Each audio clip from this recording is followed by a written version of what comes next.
Public and private oaths both have their place.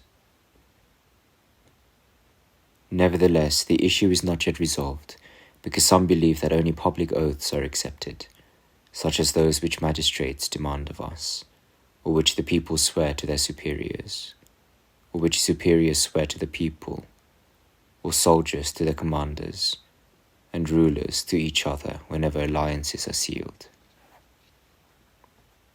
Among such oaths, they, rightly, include all those which are found in Paul, since the apostles functioned not as private individuals, but as public representatives of God.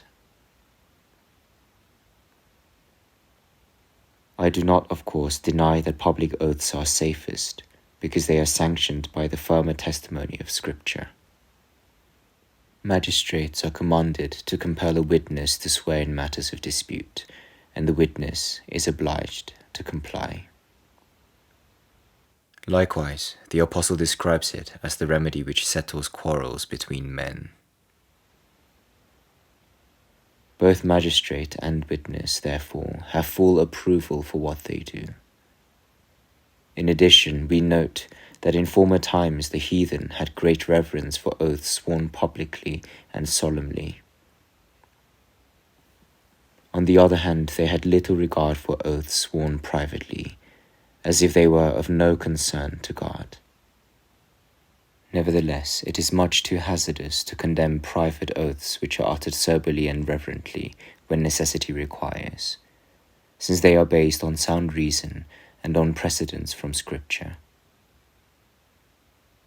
For if private individuals are permitted to call on God to judge what they say, how much greater will be their right to appeal to Him as their witness.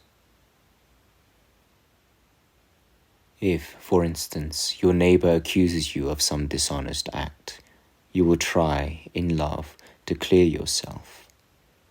Supposing, however, he accepts no argument by way of satisfaction. If, then, your good name is at risk because he stubbornly clings to his false conviction, you may without offense appeal to the judgment of God, that He might reveal your innocence.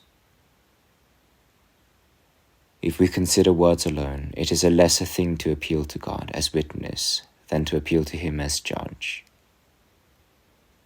I cannot, therefore, see why we should object to a form of oath in which God is invoked as witness. There are many examples which demonstrate this. Thus, Abraham and Isaac swore on oath to Abimelech. If it is argued that these were oaths of a public nature, Jacob and Laban at least were private individuals, but nevertheless confirmed their covenant with an oath. Boaz was a private citizen, yet by an oath he ratified his promise of marriage to Ruth. Similarly, Obadiah, a just man who, as Scripture says, feared God, testified with an oath to what he wished Elijah to do for him.